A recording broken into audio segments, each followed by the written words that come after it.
Hello! Today we're here with Kayla from USA and we want to ask about her journey.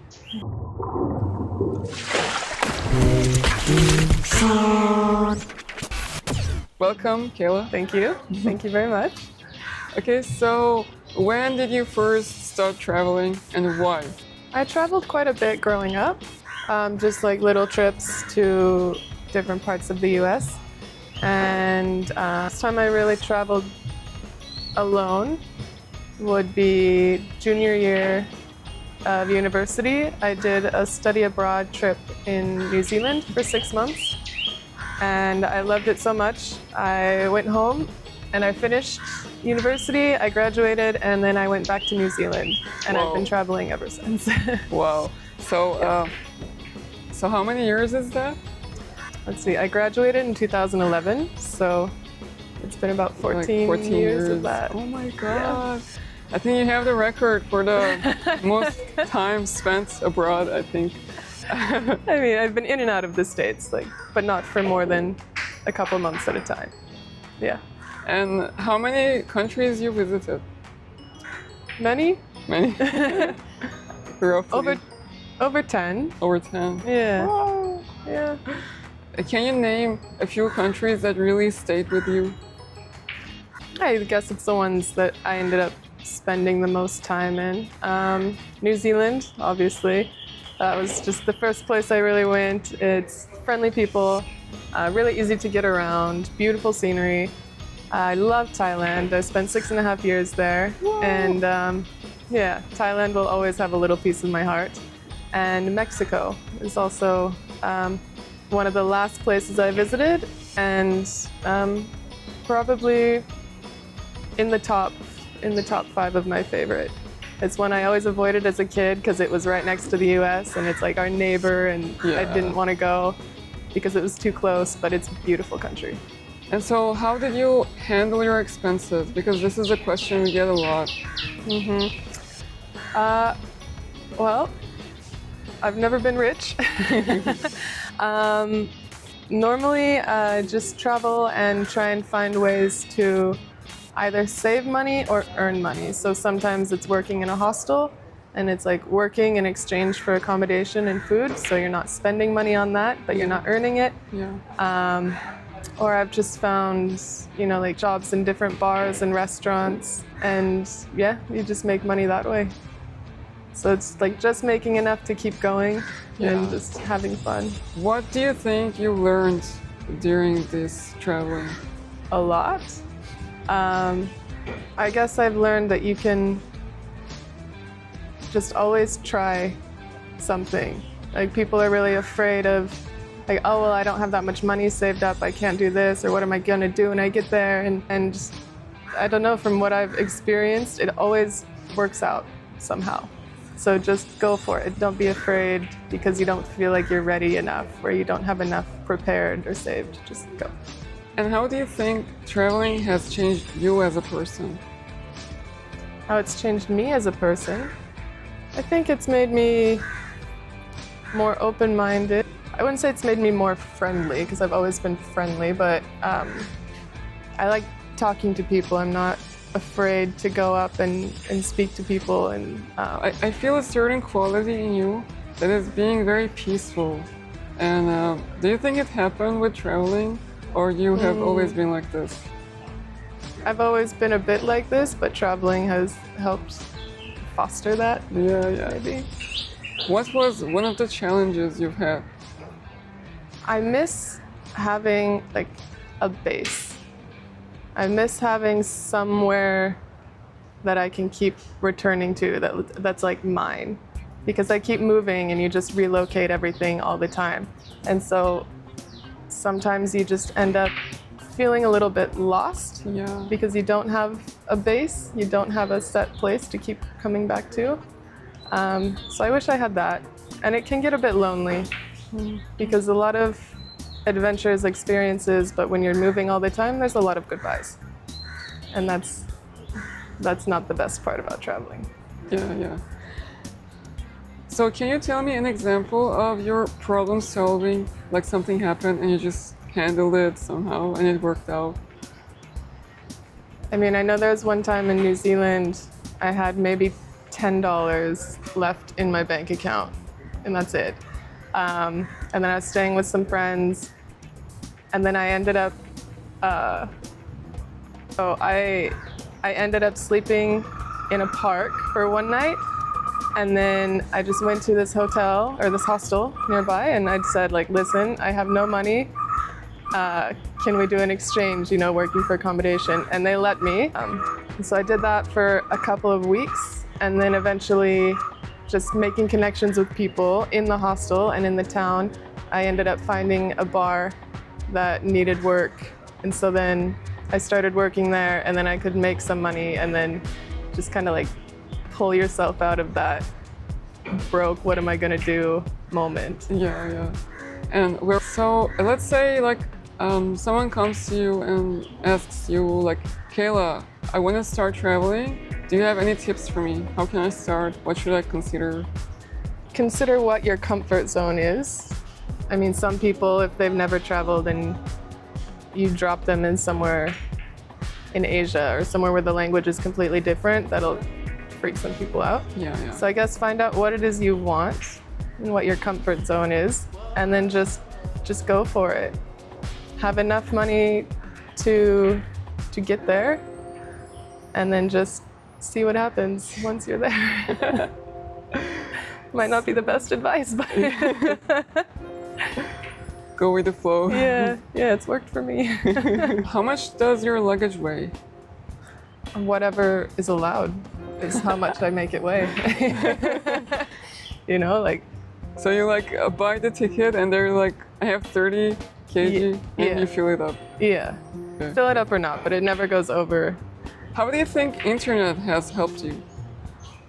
Provide a lot of resources, because there's other people who are traveling and they're sharing their stories on the internet, and it's just so easy now to just hop online, and wherever you're going, like, okay, what's the climate like? What's that culture? What's the geography? How should I dress? And so you do kind of have an idea of somewhere before you go. And I think that's incredibly helpful. Yeah. How do you usually spend your days? It depends on where I am, but it's not much different than you would spend it at home, wherever you are, especially when you're working. Yeah. If it's a physical job, I'll spend, the day working, and then downtime is just hanging out, going to coffee shops. If you're here, go to the beach. Yeah. And when it's digital work, it's the same. I set aside some hours to do work on the computer, and it's just kind of like focus time. And then after that, wander around, chat with people, go for a swim, go for a hike, do, whatever you want to do, really. Nice. When you were younger, like a kid, did you ever see yourself traveling and visiting the world like this? Absolutely. Yeah. Can you tell me more? Like, what were you thinking?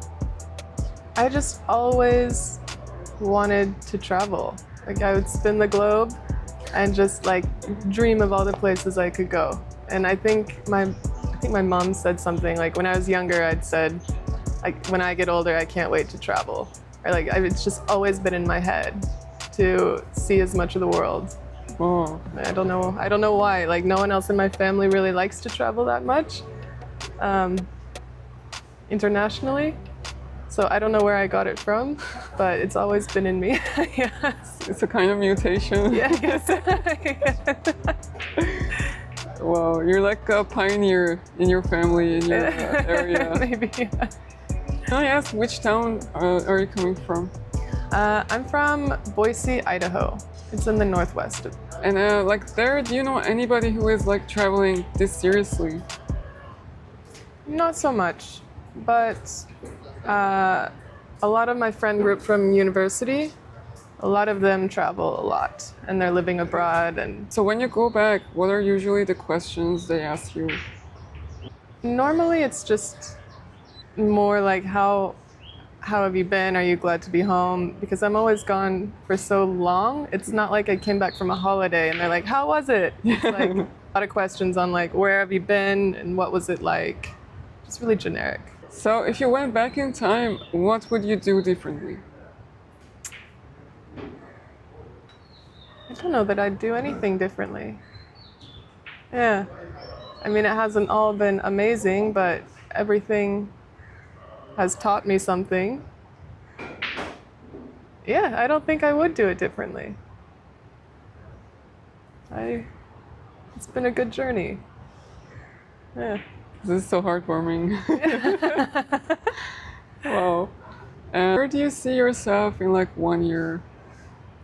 Well, now I'm going back to school. So for the next 2 years, I'll be there getting a master's. Wow. What major? Master's in social work. Social work. Yeah. Wow. Yeah. But if you'd have asked me that last year, I would have told you I have no idea. What do you think people should know about traveling in general? It's not always easy, and it's not always a fun adventure. I mean, you think of travel and it's look at Instagram and the travel blogs and it's really like glamorized. Yeah. But Boom, boom. but like it's not quite that Yeah. always. Those are moments, yeah, of course. Well, I can say traveling, you develop a lot of skills. Mostly like through odd jobs and working. Like I've done housekeeping, I've worked in the kitchens, bar, teaching. Teaching what? Teaching English. English. In Thailand, yeah. And none of these are skills that I had before. Yeah. Yeah. Well, what do you think you do when you're kind of afraid or like uncertain? Panic. In those moments, it's just to stop and refocus yourself. And it's like, okay, what's making me feel afraid or uncertain? What can I do to change that? I mean, I do always know that home is like a safety net. It's a fallback. I know my parents are there. I never ask them for money, but I know, if it came to it, I could always get home. Yeah. And so that kind of helps when you have that. It does kind of help when you're in a moment of like, oh, I have no money, or with this, what am I going to do? And you're kind of freaking out, is just to kind of stop and take a step back and be like, okay, it's going to be okay. What can I do to change this situation or fix it? Like you start looking for work or you connect with friends and you find resources, but to just not panic. Yeah. And know like it's gonna be fine. Something will work itself out, and then just figure out what you need in that moment and how to get it. Was there anything that you assumed before and ended up going very differently? When I went back to New Zealand, I assumed I would be there for maybe 6 months or something, and then I would come back. But then that ended up not happening, and I got there and then I just stayed there. I didn't ever go with like a clear idea of what I wanted to do. I mean, I ended up in Thailand because I was trying to get to Cambodia to see a friend there who was teaching. And then I took too long in New Zealand. I just stayed and stayed and stayed. That by the time I did get to Asia, he was already gone, which is fine. And then I just ended up like exploring Asia a bit and ended up getting that teaching job, which was unexpected, but I guess I expected to go to Cambodia and ended up in Thailand doing something totally different. You're like, okay, let's go here. Yeah, it's like, that didn't work, okay, what about here? So you said you will study your master's, and is it like on site or is online? Kind of both. It's an online course, but there is an on-site, like in-person component.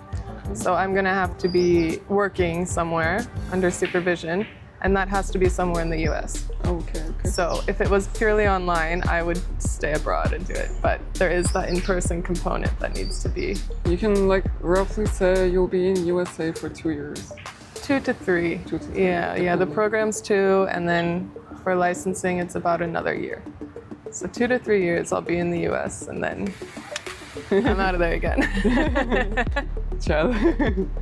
Yeah. So after you're done with this program, are there any specific countries you would want to visit? Eastern Europe. Like no specific countries, just that general region has always kind of interested me. So is it anything else you would want to add before we say goodbye? I guess just don't be afraid to get out of your comfort zone, because you never know the adventures you're missing out on. Yeah. And just do it. Good luck. Okay, great. Wow. Thank you. Yeah. And see you soon, Yeah, I well, hope. thank you. Yeah. Yes. Thank you. See you somewhere else in the See you world. somewhere. Yes. Yeah.